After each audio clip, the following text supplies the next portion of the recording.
Welcome into the part one of the Week 14 recap. We're already here, the last week of the regular season. And I know I just asked you this, Brian, but how'd your fantasy teams go? I know you got 4 teams, but one of them you're tanking in a dynasty league, or trying to at least. But your other 3 teams, how are they doing? Yeah, well, it's not really tanking. It's just that team is terrible. So rebuilding, I'd say. Yeah. But no, yeah, everything else is going good. Locked in number 1 seed for one team. The other one of the other ones I can definitely lock it in. And then the third one is our dynasty league, which I definitely think I have one of the top 2 best teams. I won't get the bye there though because of early season luck or bad luck, But yeah, good. Everything's good. Yeah. It's I was talking to Dad about this on the recap, and it's just like it's so hard though to win, even if you do have the best team. Like everything just has to go right. Like we were talking about it with my team last week. Like you could just get 2 guys that leave the game and don't put up any points, and you're like, you could be screwed if that's the playoffs. Like, oh, I'm out because 2 guys got hurt in this week, and that screwed my team over. So you just gotta have to have everything, a little bit of luck. I also asked him, what percentage do you think is skill versus luck? I know they talked about this in other podcasts. Do you think it's like 50-50 or 60-40 in favor of skill in terms of fantasy football? I'd say probably 60-40 is about right, but I'd say in favor of luck. There's just some things you just can't like there is a lot of skill that goes into it, and the first thing's always know your league settings and how everything operates, but yeah, I think there's still a bunch of luck, and I think that definitely goes up by a bunch once you get to the playoffs. It probably is 80-20 luck in the playoffs, honestly. Getting to the playoffs, I think, is where the skill matters a lot more. But I think if you're in the playoffs, you essentially know what your starting roster is, where you should, as long as injuries don't pop up. Yeah, for sure. Well, we're here to hopefully help those of you who need to either get a bye or make the playoffs this week, going over some start sits, going over 5 games today. We got almost a full week of games, only 2 teams on bye, the Commanders and Cardinals, so not super relevant in fantasy. A couple players there, but not, big teams. So some bad over-unders again. That's the theme of this year, really. But Bucks at Falcons is our first game. Falcons favored by 2.5. Over-unders 41, which is one of the better ones we're going to talk about in this slate of games. When it comes to the Buccaneers, I don't know if there's really any questions with them. At this point, I think since we're past basically most of the buys, maybe you had Kyler and Sam Howell or something, but I feel like those 2 guys are paired with at least someone else, along the way. So I feel like Baker's not really in question here to stream, since we're past the buys. Mike Evans is an obvious start. Rashad White's an obvious start. And I just kind of want to bench Godwin at this point in half PPR, especially. So I guess he's the main question. Where are you at with Chris Godwin at this point? Yeah, he's been consistently 8 points basically, right, for the last month. So I'd say low end flex, basically, if that's what you need in your flex. It's all right, I just need 8 points, in half PPR. That's not exciting at all. But he didn't even have a catch last week, and he had 8 points basically, right? Because he ran in a 19-yard touchdown. It's I don't know. There's definitely, it doesn't seem to be any upside anymore, but he plays, and he's the number 2 on his team, but that's about all you can really say.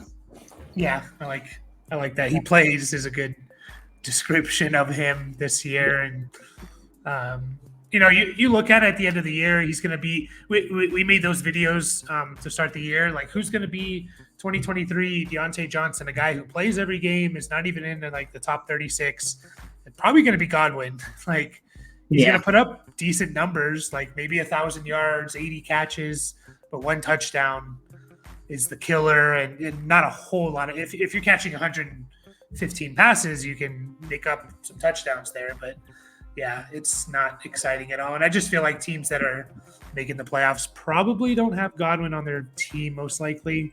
Um, I have or him. at least have better options, unless we're playing it. We play in a pretty deep league, So in terms of Yeah, the start and team, I don't think I'm starting him in Mhm. either league that I have him this week. I think I can avoid him somehow. Yeah. So if you're super low end flex in a 3 wide receiver league is kind of about right at of what he is. So everyone Well, else is good. Yeah, go ahead.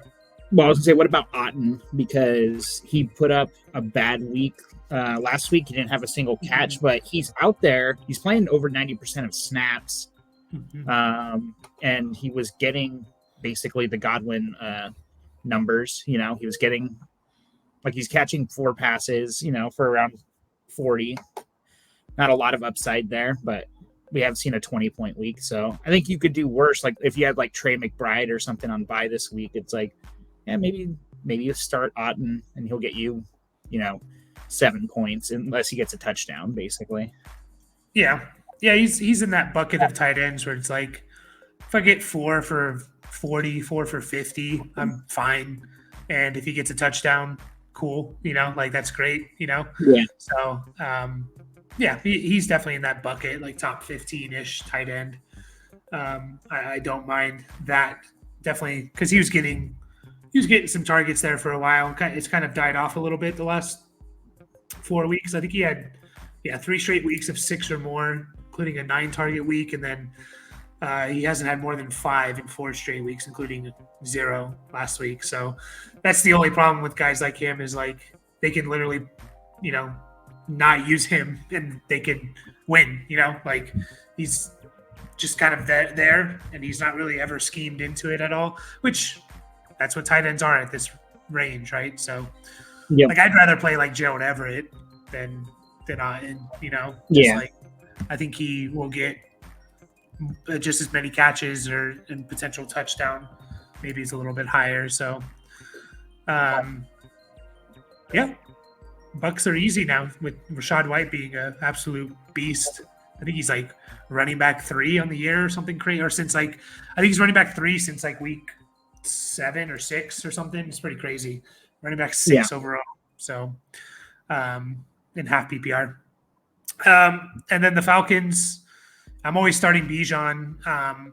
If for whatever reason you're still starting Pitts or have them, then start them. I think I would have dropped them a while ago, but there's been feels like there's been a lot of tight ends: Ferguson, Kincaid, Taysom Hill, McBride, Laporta, the guys that you could have or should have picked up that you could start over him. But he's not a bad option this week, and it really comes down to, again, like, what do we do with Drake London? I feel like a lot of people, again, who are in this position to make the playoffs don't have Drake London or don't have to rely on him. What is he to you? Like a wide receiver 3, kind of like mid-tier guy? Or I'd probably just put him in the same bucket as we did Chris Godwin. It's like you don't want to start him. You can because, again, he plays. Maybe that's going to be the theme here.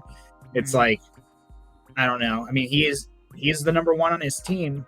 It's funny. I was just looking at that. I was like, who's number 2? Van Jefferson apparently is the number 2 on the team as far as wide receivers go. But yeah, I agree with what you're saying. Like him and, Pitts as the tight end or Godwin as a receiver comparison is basically right where he slots in. Like you don't want to start him, but you might have to. And they're not going to do much for you.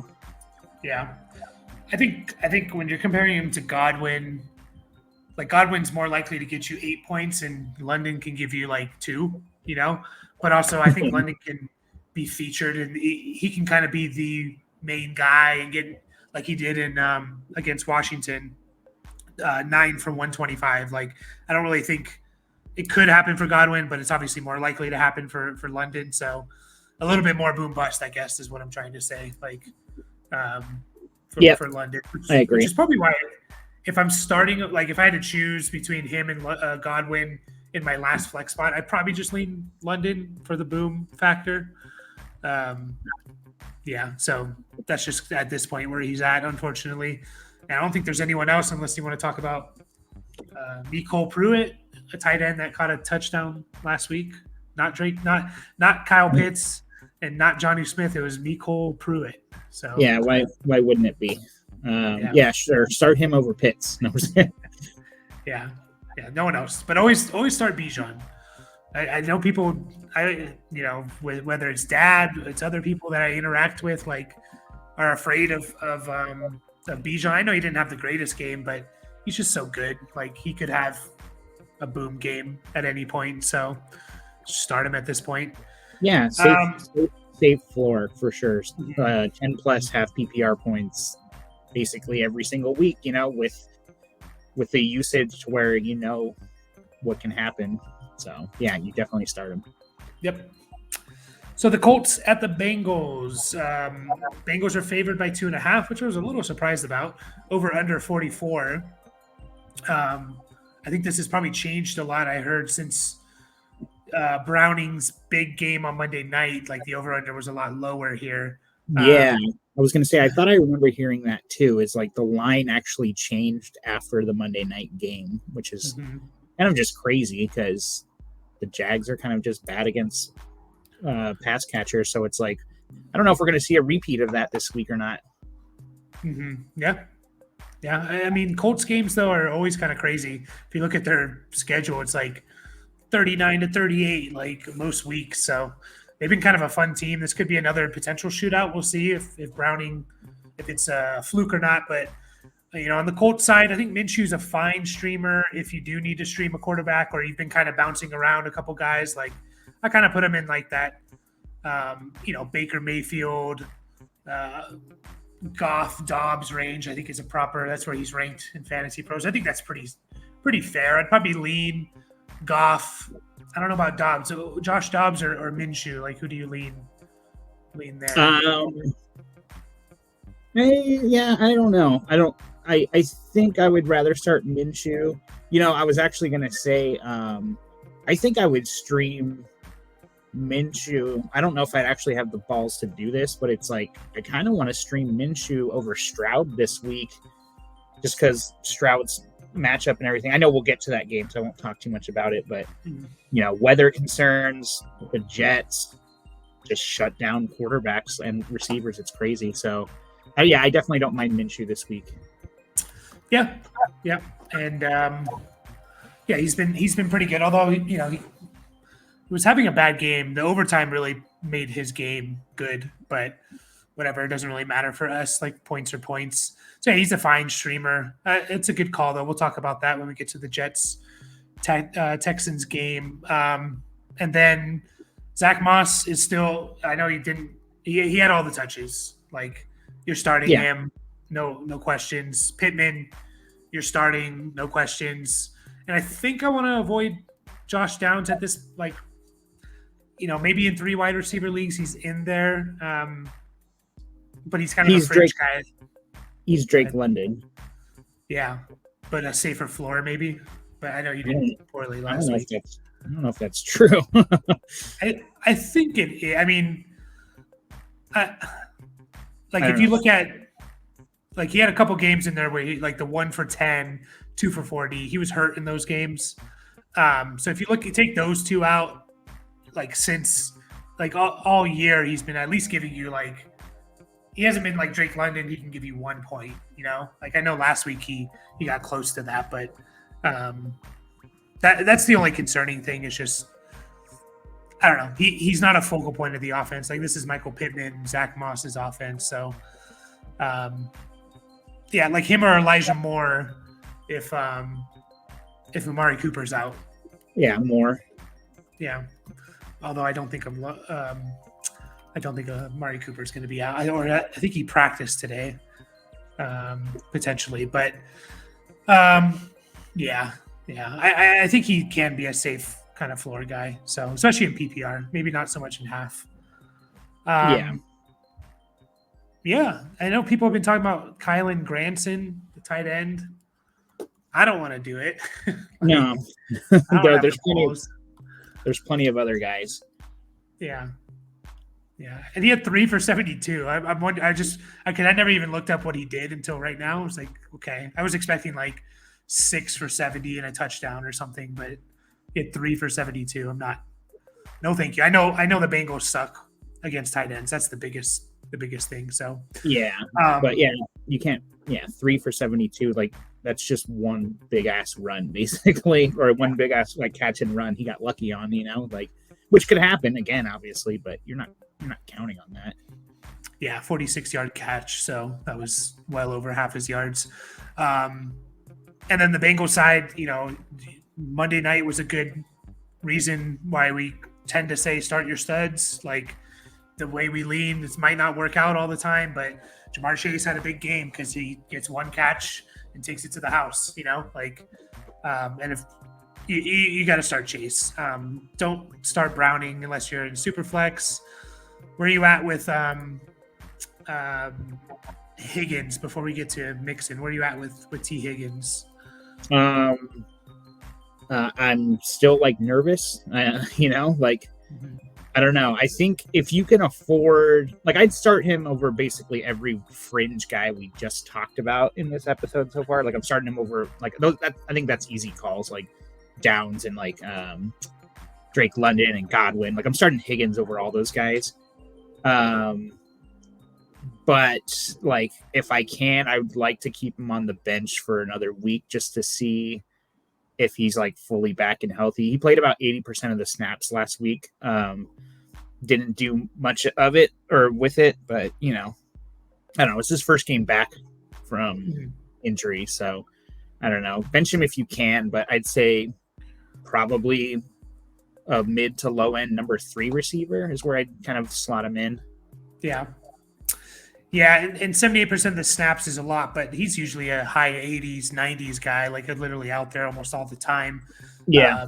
So, yeah, to me, there's much more upside. Like, if you're talking about him versus like Elijah Moore, like you said, Josh Downs, Drake London, there's just more upside to Higgins, which I'm going to lean towards. What about him or Gabe Davis? I feel like they're very similar guys, but maybe there's a little bit more, a better quarterback in Buffalo. Yeah, definitely Gabe Davis. Yeah, because he has Josh Allen, and they're playing Kansas City this week too. So it's like Buffalo's going to have to score to keep up, and we've seen what those games can be. Like, just think about the Buffalo KC. They played 2 games last year, right? Like one in the playoffs and one. Mm-hmm. Was that right? Or was it 2 years ago? Whatever it was. 2 years ago was the amazing game. They might have played last year. I don't remember. Yeah, I just feel like their games are always kind of like pretty nuts, when it comes, like everyone scores kind of thing. Mm-hmm. Oprah handing out touchdowns, you get a touchdown and you get a touchdown. So yeah. Yep. Sorry. We're talking about you're fine. Mixon is a start for me. I don't know. He's a running back. He's going to get, last week he had 25 touches, he's going to get a shit ton of touches. Yeah, you can pencil him in like easily 15, probably closer to 20 touches or opportunities a game, basically. And, and he can get more for sure. So it was good to see their offense kind of working to not make us like worried about. I kind of wondered about Joe Mixon when Burrow went down. Like it was kind of like, I think he's going to get a little more work to like kind of take some off of Jake Browning, but the efficiency goes down with like assuming the offense isn't as good. So it's kind of like a trade-off that's almost kind of a wash, more work, less efficient, probably about the same production as what he's been doing all year. Yeah. Agreed. So we'll move on to the Jags and the Browns. This is an interesting one. Over under is 33. Which I would say, oh my God, but we've seen many at or lower than that all year, it feels like, including last night's. It was like 28 or whatever. This is tough because the quarterbacks, we don't know who the quarterbacks are for both teams. I'm just going to assume Trevor Lawrence isn't playing. So let's approach it from that point of view. ETN, you're still starting. where are you at with Ridley without Trevor Lawrence? Christian Kirk's out for the year, or out for the fantasy year, I guess. Calvin Ridley, like, where are you at? Are you have him in that Drake London type of range of just like kind of a boom bust receiver? I mean, that's kind of what he has been, and it kind of sucks because, there's been like the narrative, like all about like, well, Zay Jones has to be on the field for Calvin Ridley to be good.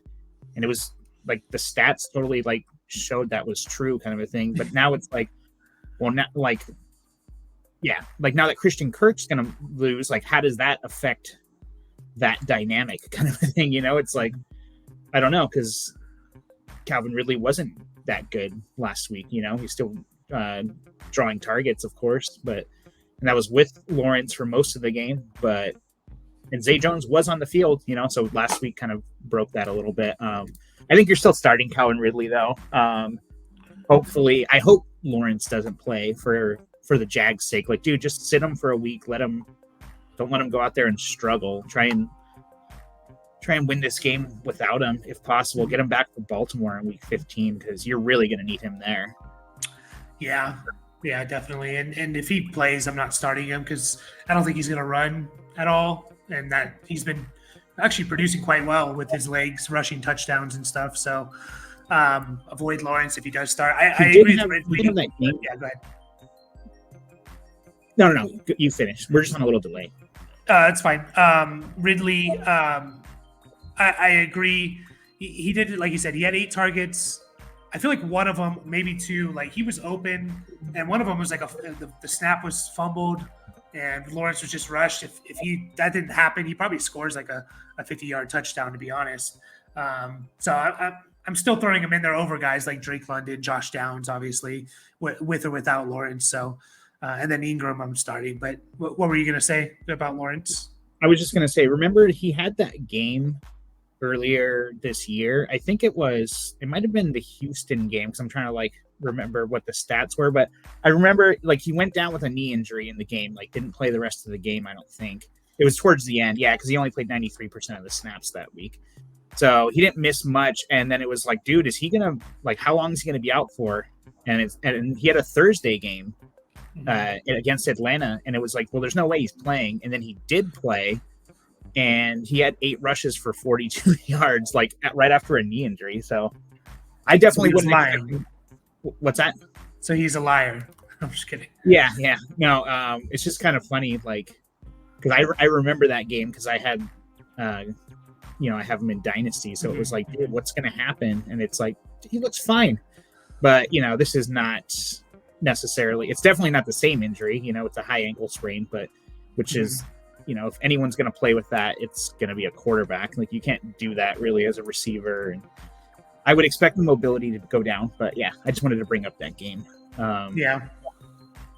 I think last year he also played the week after a high ankle sprain. So there's a chance for sure. But it doesn't change a whole lot for me with everyone. Go ahead. No, I was going to say I agree. Like, I still don't want to start him. If I'll stream Gardner Minshew over him this week, which might be a terrible decision, but I feel a little bit more comfortable with it. Yeah, and it just might mean, like, it doesn't change much. Like, I'm still starting ETN. I'm still starting Ridley as kind of a boom bust wide receiver 3 or low end wide receiver 2. So, like, even with or without Lawrence, and we'll see when he comes back, how things look for Ridley. And Ingram, I'm probably still starting. I'm not going to say bet on him to score a touchdown. Hopefully he did, because he made some money. But I did. I did make that bet, actually, but I did not win money because I had to parlay it because I live in California and I used Sleeper. And I had to parlay it with. I thought Browning was going to throw a touchdown or an interception. I mean, that was my bad. But yeah, still like Ingram. I know this is a tough defense. They were beat up last week. I'm just double checking in the Browns their injury report, which it does kind of bring everyone a tick down as well. I mean, Jesus, their injury report is ridiculous. But I I'm still kind of the same with everyone else on the Brown side of things. Like, I don't know. It might be DTR starting. Looks like Amari Cooper's questionable. Are you starting Amari Cooper no matter the quarterback if he's playing, coming off a concussion or head injury, or are you benching him? No, I'm not, because that injury is not a thing that's like, it's not going to affect his performance, right? It's kind of what I'm trying to get at. It's not like he hurt his leg or his hand or something like that. Like, it's you don't need your brain, I guess. No, I don't know. But no, yeah, I'm still starting him just because the target share is there, like low end number 3 guy, basically, probably right around that same range as Ridley, like where it's like, I don't really know if you can get away from him just because of the target share. It's probably, decently high. So hopefully it's Flacco, to be honest. 250 yards and 2 touchdowns. I'll take that any day of the week for these guys.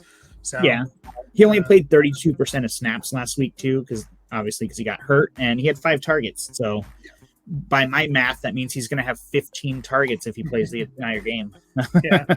I mean, look at Elijah Moore. He had like 12, probably most of them after that. So after Cooper left. So if Elijah Moore, or if Cooper's out, I like Elijah Moore this week as like a low-end wide receiver 3, especially if it's Flacco. And I still like Njoku. I know you had a bad week last week, but I'm just going to kind of roll with the punches at least one more week for the tight end position. He had 6 targets. Yeah. So it's not bad. He's a tight end. It's going to happen, like. Mm-hmm. Sorry. Yeah, go ahead. I thought we were done with the team. Sorry. No, you're fine. No, let's just finish up with the running backs real quick. I just wanted to. Did we talk about Zay Jones in Jacksonville? No, I don't really want to start him, to be honest. Like, I don't know. I think he's a good stash. I had to drop him in our league because I wanted the Indy defense. Yeah, I don't know. I had to drop him, and I don't feel good about it because I feel like someone else is going to pick him up. Probably not start him this week, but I don't know, because I don't know if he's going to be good with Beathard. It'd be interesting to see what he did with Beathard last week, because he did have 8 targets, but I don't know. Yeah, definitely a good stash, but I'm not really wanting to start him until Lawrence is back. Yeah, and then the running backs for Cleveland, like Jerome Ford's a tough one because he keeps producing, but it's like he has 12 touches, 13 touches the last 2 weeks. His snap share went down. It's been at 50 or lower 2 of the last 3 weeks. Like, I'm still starting him as like a low-end RB2, but I don't know. It's just like he's been weird. 16 2 weeks ago. He had 4 catches, but he had 7 targets. So 4 catches, 7 targets. Yeah. So 7 targets, 9 rushes. So 16. You said 13. Yeah, I see 4 catches, 13 rushes, so 13 touches, and then 16. Well, yeah, opportunities. Opportunities. Okay. I got you. Yeah. I don't know. It's just weird, but he's producing, so it's like I can't really bench him. Like he's RB20, and that's probably what he's going to be every week. Like he's been basically consistent since the bye week. He's had 1 bust game. So I don't know. Do you have any different? I think he was. About him? No, not really. I was just gonna say he's the gift you got from the waiver wire early on after the Nick Chubb injury, and obviously he's not Nick Chubb, but we don't really never really expected him to be. It's like he's getting the workload, so I think you're still starting him until he really gives you a reason not to. Like you said, he's still producing. I'm not too worried about Kareem Hunt, but. Yeah, it is what it is. Yeah, and then Kareem Hunt I want to avoid. Yeah. Hold on to him, I guess, but He also has a groin injury he's dealing with. I know he practiced in full today, but still. So we'll get off of this game we got two more games for you. The Texans and the Jets is the next one. A terrible over-under of 33 and a half. I think they're expecting some bad weather. It's in New York. So Yeah. I know you mentioned it before, CJ Stroud. So then I'll kind of list the quarterbacks. If you're looking at Fantasy Pros, like I'm going to start with Justin Herbert. Herbert versus Denver or Stroud? Herbert. Love at the Giants. Bad weather, right? Versus Stroud. Oh, yeah, that's a good point. I didn't really think about that because their stadium is not covered. Oh, I'll probably go Stroud. No, I don't know. That's really tough. I don't want to start Jordan Love either.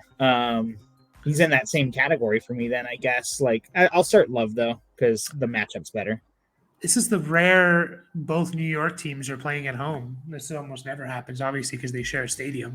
But one's a Monday night game, so that's why. Yeah, strange. The Chargers and the Rams did that earlier this year, too, I think. Yeah, I think they did. I think so. Russell Wilson at Chargers. Yeah, Russ. Yeah. Dobbs. Let's ride. Yeah, let's ride. Dobbs, Goff. Dobbs. I definitely Goff, and like I mentioned Minshew earlier. Dobbs is tough. I'd probably start Dobbs. I know he threw 4 interceptions a couple weeks ago before the bye, but it's like you weren't starting Josh Dobbs because he's like an amazing passer. You know, like he's been good, but I don't know. Yeah, I'll start Dobbs. Yeah, it's going to be tough for Stroud. I mean, are you going – did you make a decision on Minshew versus Stroud? Yeah, I'm going to go Minshew. Okay. I'm going to start Minshew. I don't blame you for sure. I really don't. Yeah. Jets are tough. Like, looking at their game log, they gave up a big game to Josh Allen, Jalen Hurts. Other than that, and Dak Prescott had 19.5. Like, other than that, everyone is kind of held in check. And that includes, Josh Allen for one of those, Patrick Mahomes, Justin Herbert, so Tua. Includes some good quarterbacks for sure, and bad weather. So yeah, I don't blame you with Stroud. But yeah, if it was just one or the other, bad weather or matchup, I wouldn't worry about it as much. But because it's both, and literally it's not just a bad matchup. Isn't it the worst matchup for quarterbacks? Like, aren't Jets number 1 against them? They're like top 5 now. Okay. Yeah. But yeah, still, I'm not. I want to avoid if possible. Yeah. That being said, though, I'm still starting Nico Collins. I cannot sit 190 yards. There's no way. Yeah. You have to start him. As ironic as that is, like there's no good pivot for him. For his upside. It's just funny that we're saying start or sit the quarterback if possible and start the number 1 receiver, but it's because he's awesome. Yeah. And the Jets are number 1 against receivers too, but still. Yeah, I know. It's going to be bad, but you know what? He's too good to sit. I mean, like Tyreek Hill had a good game. Jalen Waddle had a good game. Devontae Adams had 6 for 86. Keenan Allen had 8 for 77. AJ Brown had a big game. CeeDee Lamb had a good game. Stephon Diggs had a good. So like the top tier receivers are having a good game. So Nico Collins is kind of proving he's one of those guys. So definitely starting him and no one else because of the matchup and the weather and everything. But stash Noah Brown for sure. And maybe even Robert Woods, like potential stash. So if you're in a deeper league, running backs, I don't want to start either one. Like, it's not a terrible matchup and it might be more of a running game, but I don't know who to start. Like, they're using both of them again, So yeah, either one. Honestly, I think if you have one of them, like you could do worse as like starting one as a flex kind of, because like we're saying, it's not a good matchup for receivers, and the weather usually favors running backs. It favors the ground game. So I think you could do worse than starting one of them. I don't know which one. Like you said, it's like if you have either one, then I don't know. You just got to shoot your shot. I'd probably start Pierce, just because like he played less snaps, but they gave him way more opportunities last week, so he could just be working his way right back into like where he was before. But I think you could do worse than Singletary, I guess. Yeah, just I don't know. I'm going to avoid both. Like Pierce, I know he had a touchdown last week, but he has, let's see, 1, 2, 3, 4 targets in the last 6 games that he's played. You know, like he's not.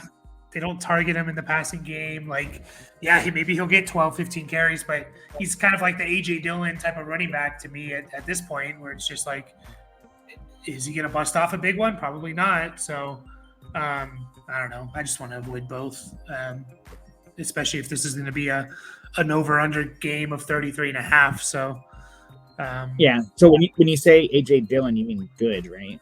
That's what you mean. No, I mean, he's going to get, yeah. No, like he needs a touchdown to be good. So I just feel like we have to talk about A.J. Dillon every single video we make, whether or not we're even talking about the Packers. I know. Jets. I'm going to give you so Zach Wilson's the starter. I asked Dad this, and maybe you know because you listen to other podcasts and stuff, but since week 6, that is 7 games for the Jets and Breece Hall. How many rushing yards would you guess in 7 games Breece Hall has? And I'll give you a hint. He's had 83 carries over those 7 games, so pretty good usage. Okay. So I know he's been super inefficient, because you told me the carries, I'm going to guess he's getting like 2.5 per carry, so I'm going to say 200 yards. Yeah, 198, almost on the point, on the dot. Yeah. Well, if you didn't tell me the rushing opportunities, I probably would have went higher. Yeah. Because I probably would have went like for like 250 or something like that. Like, but yeah, I was just kind of trying to do a little bit of. It's like I know he's been really bad, so I was like, yeah, sub 3 yards per carry. So 198 in 7 games is horrendous. Holy crap! But he's been good in the passing game. Like he's literally been like saving you in the passing game. So where are you at with Breece Hall, who, by the way, that 198 would over a 17-game season would be on pace for 480 yards rushing. So yeah, that's bad. Yeah, that is really bad. So I think Houston's good against the running backs too, by the way. So are they good against pass catching running backs is the question, right? Because that's how he's making his bacon. So I think you're starting him. I mean, if he was just a receiver getting 8, 9 and like 6 targets, like obviously like these are like shallow field targets kind of a thing, so you're not going to see like the yardage to go with them kind of thing. But I mean, just like the target share, it's like, yeah, you're probably starting that guy anyways. Plus he's getting 10 rushing opportunities a game or more, so it's like I think you're starting Breece Hall. Like it hasn't been fun for sure. Like you saying, like the rushing is not there, but he definitely makes up for it with the catches. Yeah. And despite all of that, since week 6, he hasn't had a complete bust game in half. Like 7.5 points is his lowest. So that's not good, but it's not like absolutely destroying you. And he's had some big games in there. So I kind of agree. Just again, temper expectations there. Garrett Wilson, I'm back in on with Zach Wilson back. Just think he's going to get 10 targets, and I know it's shitty weather and stuff, but to me, he's kind of like in 3 wide receiver leagues, he's a no-brainer start. Yeah, you're definitely starting him. He's not to say these guys are like comparable in like what they've done, but I mean, probably like not too crazy far off, like given like the status of the quarterbacks. But Nico Collins, like they're going to be the number ones on the team in the same game. Like they're going to get targets and stuff, like temper expectations. But yeah, Zach Wilson is better for Garrett Wilson than what they've had. So yeah, start him. Best quarterback on the team, Zach Wilson. So that's healthy, I guess. Yeah, that's true. Because Rodgers. Yeah.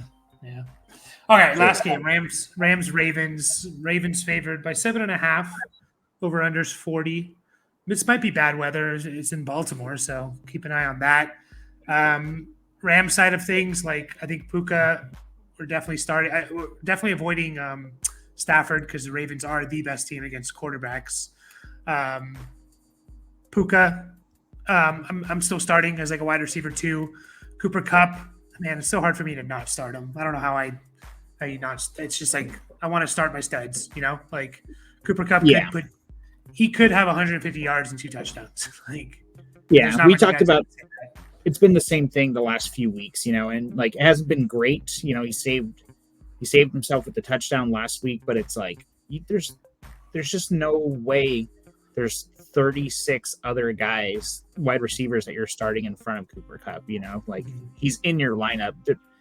How you feel about him, that's like kind of the big question, but you have to make that decision yourself. Yeah, it's just the upside, man. Like he could just have a monster game, and hopefully he's getting more healthy. So, and then Kyron, I know it's a tough matchup, but he's getting all the touches. Like I don't know how you get away from Kyron either, unless you're just stacked at running back. You could be stacked because you look at the top 10 ranked running backs. It's like okay, Achane, Zach Moss, Kyron, like all 3 of those guys you can pick up off the waivers. So. If you're stacking running back, fine, but he's a top 10 guy. Yeah, I don't know how you have that many good running backs. I mean, you just explained how, so there is obviously a way, but it's just like there's no way you're benching this guy. Like, I don't care about the matchup, like he's just too good. Yep. I agree. And then, so that's it with the Rams. They're pretty easy. Like, start the studs there. Bench Stafford, bench Higbee. If he's even going to play. Ravens, you're starting Lamar. Where are you at with Gus Edwards, who didn't score a touchdown for the first time in forever last week? Only had 8 carries. I think that was a weird one. I don't know exactly what happened there. Their last game was against the Chargers, which feels like forever ago, but I think it was a Sunday night game. Oh, yeah. I missed I don't know either. I missed the part where the bye, and so I was kind of looking at that, and I was like, wait, they played the Chargers last week? Yeah, I kind of forgot about that. Yeah, I don't know what happened there. That's something we probably should have looked at. He only played 27% of the snaps. I know Keaton Mitchell was starting to get going a little bit more. Like, he's playing closer to 50%, but I still think Gus has the goal line opportunities down, like I would still assume that's a thing. That's where they use him. So low end flex, I guess. Like he's definitely not a smash start like he was, going back, a month or whatever. Yeah, I'm a little nervous just seeing that, like, because it was Keaton Mitchell. It was a 3-headed monster essentially with Keaton Mitchell getting 46%, Justice Hill 28, Gus Edwards 27. So if they're going to do that, like 40 to 50 to Keaton and then splitting the rest between Hill and Edwards, like you're going to need a touchdown for sure. At least you could like get away with like 15 for 70 yards before all of this, right? Like, okay, I didn't get a touchdown, but I still got, 7.5 points or whatever. Yeah, that's nerve-wracking. I mean, I don't think he's a must start. Like, there's a lot of like, I'm just looking at it like, I'd start AJ Dillon over him. We got to talk about him. AJ Dillon. I'd start. Would you start Keaton Mitchell or Gus Edwards? It's really tough. I'd probably would just go with Keaton Mitchell with recency bias, I guess. But like, I mean, they seem to be working him in. He's consistently gone up in snap percentage over the last 4 games. And that first game was the one where he had those big runs, 9 for 138. So they saw something in him, or like he started playing. Was he injured? Oh yeah, he was on IR to start. That's right. Okay, so yeah, I don't know. They obviously want to work him in, but like you said, 3-headed monster. It's scary, but I'll lean Mitchell over Gus. Yeah, if you need to chase points, like you need to catch up points on a tiebreaker to make the playoffs, Keaton Mitchell's the play. He could be 150 yards, like especially coming off a bye, they could work him in more. It's not unheard of. So Who's your favorite Ravens receiver? Flowers or Beckham, I guess, would be the only two, unless you want to talk about Rashad Bateman. I don't really want to talk about Rashad Bateman. I think I'm going to lean Odell, I guess. I don't know. Now that I'm looking at like his snap percentages, like he's only played 33% of the snaps over the last 3 games. Is that true for Flowers too? Like, he had like a shoulder thing. One of the 2 of those games that kind of held him out. So I don't know if they were just they would. Yeah, after looking at that, they are coming off a bye, so hopefully he is like fully healthy. But just that is enough because Flowers is playing 90+% of the snap. So I got to go with Flowers in that case because their production profile is kind of similar. Not necessarily what they've done, but we kind of like assuming what they can do. Like I'd say Flowers is the safer play. Yep. I agree. I think he's a pretty solid starter too, and especially in 3 wide receiver leagues.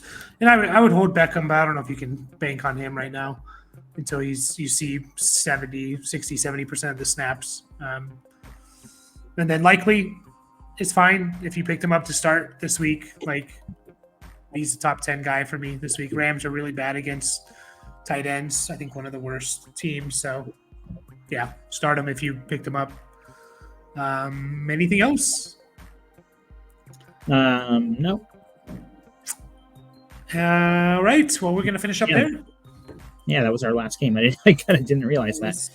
Yep, that was the last game. We'll be back with 5 more, starting with the Lions at the Bears. As always, like and subscribe. Catch you guys next time.